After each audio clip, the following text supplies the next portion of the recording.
Yo, what's going on everyone? It's me, it's Jinsula. I hope you're having a good day and welcome to today's Pokemon Go video.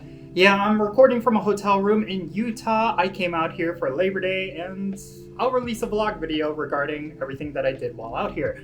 But in the meantime, we have a raid boss that's coming to Pokemon Go that actually matters, and it is, of course, Kyogre. This water-type legendary Pokemon is incredibly powerful, and you will want to take full opportunity to get the candies and XL candies for this Pokemon. Because if they ever bring back the Primal version in raids, you will want to farm up the Primal energy for Kyogre, because Primal Kyogre is by far one of the best Pokemon you can have.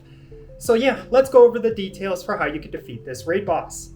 Kyogre is a water-type legendary Pokemon, which means it's only going to have two weaknesses, which is going to be grass-type and electric-type attacks. It also has resistances to steel, water, fire, and ice-type attacks, so avoid bringing any Pokemon with those attacks. Now, the perfect IVs for Kyogre is going to be 2351, and if it's weather boosted by rainy weather, it's going to be 2939. Getting a 100% IV of this Pokemon is essential, considering that it is one of the best raid attackers in the game. Now, defeating Kyogre is going to be quite easier compared to Primal Kyogre. You only need about 5 to 7 trainers that are at least level 35 in order to secure the win, but if you want to challenge yourself, you can 3-person this raid. It's not that difficult. You might even possibly be able to duo it, but you will need the absolute best counters.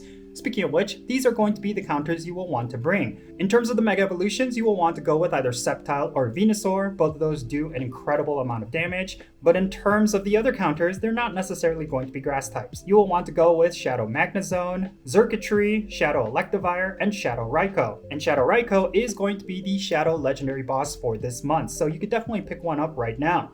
In terms of the budget counters, you can go with any grass type along with regular Magnezones. They're all going to do really well. Now, you may have noticed that certain Pokemon like Kartana and Zarude are no longer the best counters, and the reason for that is because a lot of these electric types recently saw increases in their effectiveness thanks to some move shakeups. For example, Magnezone recently saw changes to the move Spark, which definitely makes it a lot more powerful in raids. And then the same thing goes for Xurkitree. But interestingly, the highest DPS moveset for Xurkitree is going to be Spark and Power Whip. So if you're bringing that Pokemon, make sure it has those moves. Overall, defeating Kyogre is going to be very straightforward as long as you bring these exact counters. They're definitely going to be incredibly powerful against Kyogre, and of course, you do have the chance at getting a shiny form of Kyogre, so you will want to do as many of these as you can while you can. So yeah, pretty straightforward. All you need is the right counters and you should have no problem taking down Kyogre raids. Now, the list of counters have changed over the years, so if you're using the same team from when Kyogre first was released,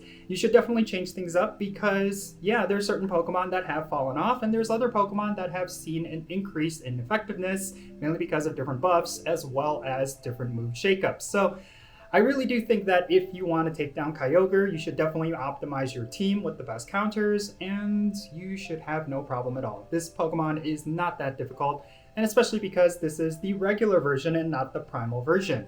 Now, something else you need to keep in mind is that Kyogre is not going to have its signature move Origin Pulse this time around, and that move is essential if you want the absolute best of the best DPS out of this Pokemon. So that is something you should keep in mind. If you end up getting yourself a 100% IV Kyogre, you should still max it out and maybe invest in Elite Charge TM in order to get Origin Pulse. And that's definitely going to carry your account pretty far because this Pokemon is incredible, especially when you Primal Revert it. But in any case, that's going to be it for this video. Let me know your thoughts regarding the return of Kyogre down below. Are you unhappy that we're not getting the Primal version of this Pokemon, or are you happy about it so that you could farm it up more easily? Let me know in the comments down below, and yeah, let's have a great discussion. And thank you so much for making it all the way to the end of this video. If you ended up enjoying it, make sure you hit that like button and subscribe if it's your first time here. And also don't forget that little bell so you can stay up to date on whenever I upload videos. And real quick, let me give a shout out to all of my patrons on Patreon. You make this channel content possible. If you want to support the content of the channel, the absolute best way you can do so is by clicking on the links in the description below. One of them will take you to my Patreon page. And if you become a paid Patreon member, you get a permanent spot on my in-game Pokemon Go friends list. So when it comes to stuff like remote raids and the friendship system, if you want to play Pokemon Go with me, make sure you go and check out my Patreon. And if you want to support my channel in a different way, you could do so by following me on social media. My handle is @Jinsula. I'm on the platforms that you see on screen. Go over there, Twitter and give me a follow. And with all that said, that's going to be it for this video. I'm Jinsula. Be safe, have fun, love yourself, and I'll catch you all later. 진솔아와 함께해